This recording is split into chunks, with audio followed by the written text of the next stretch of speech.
What's going on, guys? I'm your host. My name is Alex Ramos, and we are back in the MMA and Boxing Addicts Watch Party Watch channel, whatever you guys want to call it. And OMG, you guys, I know I woke up in a good mood, and I hope you guys did too. Joaquin Buckley gets it done for the channel, gets it done for the stream.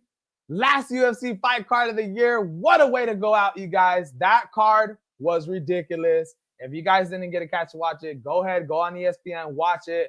The whole card from top to bottom was amazing.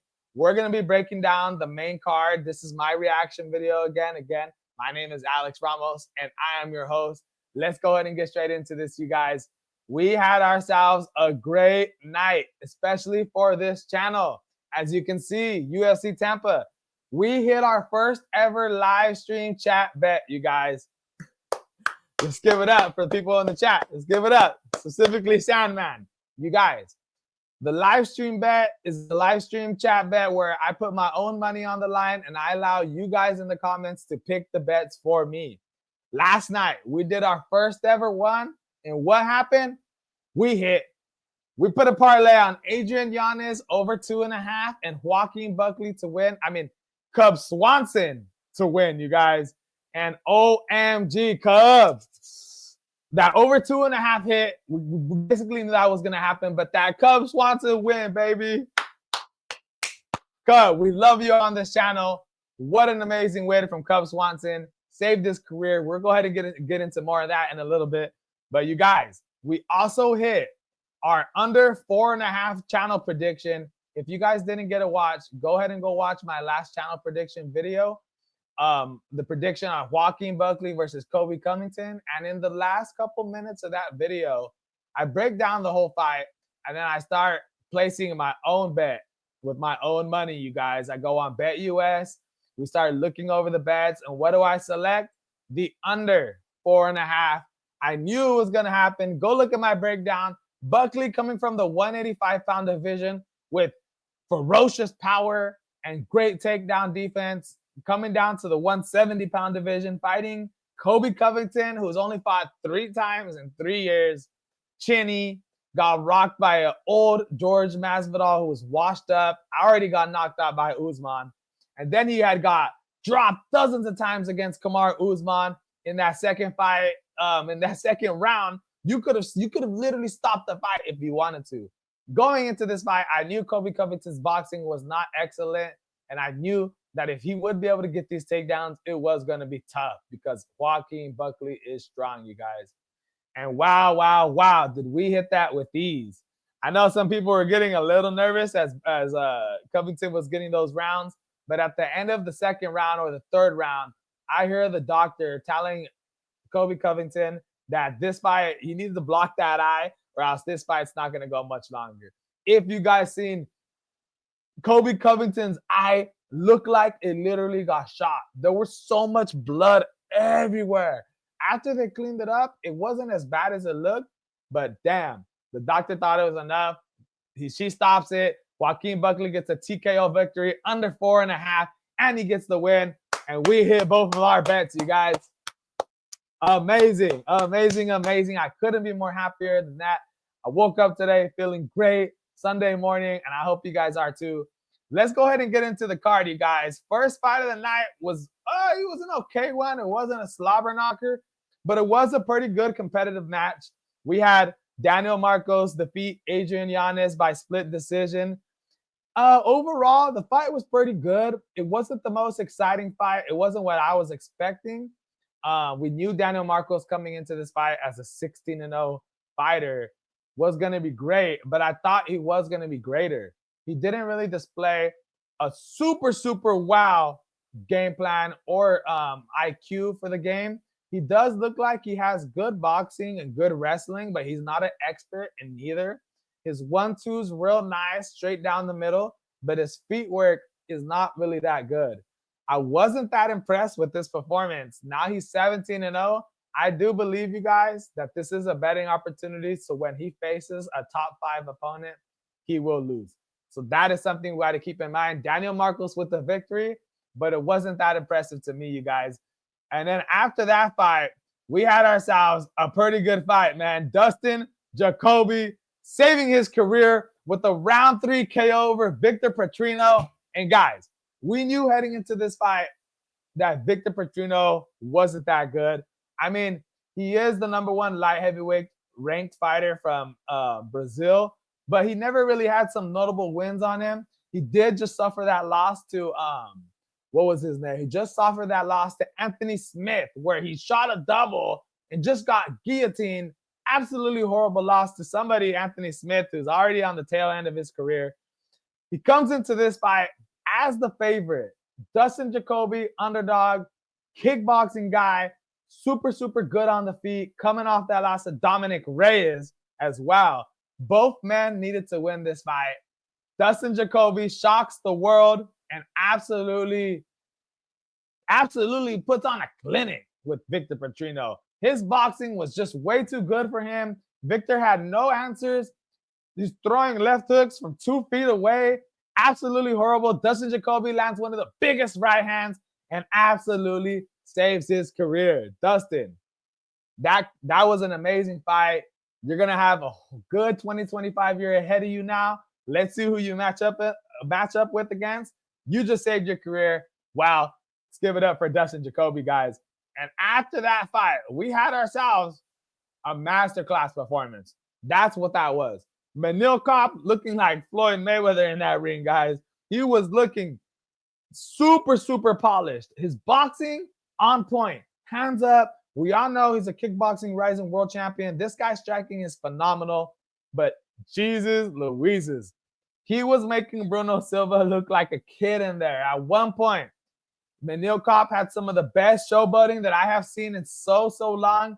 This dude stands up during the fight. He's fighting him. He does the showboat where he puts the hand behind his back and tells him, come forward. I mean, absolutely beautiful, beautiful, beautiful win from Manil Kopp, where he shined in that fight, you guys. It was super, super good. After that fight, after he wins that fight, he runs to the corner of the ring, as you can see right here. He runs to the corner. There is Dana White sitting down. Manil Kopp starts screaming through the cage. He starts saying, Dana, give me my fight. Give me my fight. I've never asked you for nothing, Dana. I've never asked you for nothing. What does Dana tell him? He says, go enjoy your moment, brother, and we'll speak after this fight. Manil Kopp goes back, has his octagon interview, and wow, does he just know how to shine. Not only can he fight, but this man could talk. A guy, before this fight, we weren't talking about him being in title contentions, and now with a victory like that on the last UFC card of the year, and a mouth like that on the mic, I wouldn't be surprised if this guy's one fight away from getting a title shot or he gets a title shot. You know what I mean? Manil Kopp, he is the future for right now. He looked like he's going to have a good 2025 ahead of him. Just needs to work on that takedown defense a little bit more. But wow, definitely somebody to look forward to. Exciting fighter. Manil Kopp, you guys. That was an amazing win. But guys, nothing more exciting than this win. Nothing more exciting in the whole year than this win. Cub Swanson, baby. Fighter of the night. Guys, on this channel, when we make reaction videos, we're going to be picking a fighter of the night for the whole card. And for this fighter of the night, Cub Swanson, baby. Let's give it up, man. Let's give it up. This dude, absolute slobber knocker of a fight, bar burner fight. This guy, in the first round, wobbles his opponent. Billy Q comes back, wobbles him. They're wobbling each other. It's back and forth. Absolutely everything you would expect from a Cub Swanson fight. Cub, I respect you. You're absolutely amazing. You just saved yourself more money, more fights. Man. Now, the question was surrounding that fight after he won that was if he was going to retire. Everybody kept leading up to it, if he was going to retire or not. Even after the main card started, after the main card finished, they did these interviews after, and they went to interview Cub Swanson, and they were showing him his previous history, telling him that he has the most, I believe, bonuses in UFC history. I think he's at 11. Absolutely amazing win for Cub Swanson. Yeah, guys, should he retire? That is the question that they were trying to lead to. Should Cub Swanson retire? If you watch the Dana White post press conference, he says that he doesn't even think Cub Swanson should retire, even though it would be great. coming from Dana White, that's good. Because Dana White always believes that a lot of people should retire, especially when they're older in their days. Cub Swanson being a 40-year-old, should you retire? Please don't, Cub. For the sake of UFC, for the sake of this channel, and everybody watching, MMA fans, we love you, Cub. We love you, and it's because of you why we love UFC. So exciting. Guys like you, fighter of the night, Cub Swanson. Give a round of applause for this man. Wow. We could have seen his last fight last night, and I believe that because of that win, he will be back. Cub Swanson, baby. And last but not least, you guys, another fight of the night, super, super good fight. Joaquin Buckley gets the TKO doctor stoppage victory over Colby Covington. Beautiful fashion. First round, second round, absolutely great boxing. Again, not the most accurate puncher, but he starts going to the body because he's not able to land to the head cleanly. He starts landing brutal punches to the body, brutal punches to the head, ends up cutting Colby Covington's eye pretty bad. If you watch that fight, half of his face was swollen. Coming out of that second round, like his cheek down here looked like it was swollen, literally. Looked like he just got shot in the eye. Was taking a bad beating, got maybe 1 or 2 takedowns, but got stuffed like 6 different times. As we knew that was going to happen in this fight, we predicted that Joaquin Buckley was just going to be too strong for Colby coming from the 185-pound division. That proved to be right.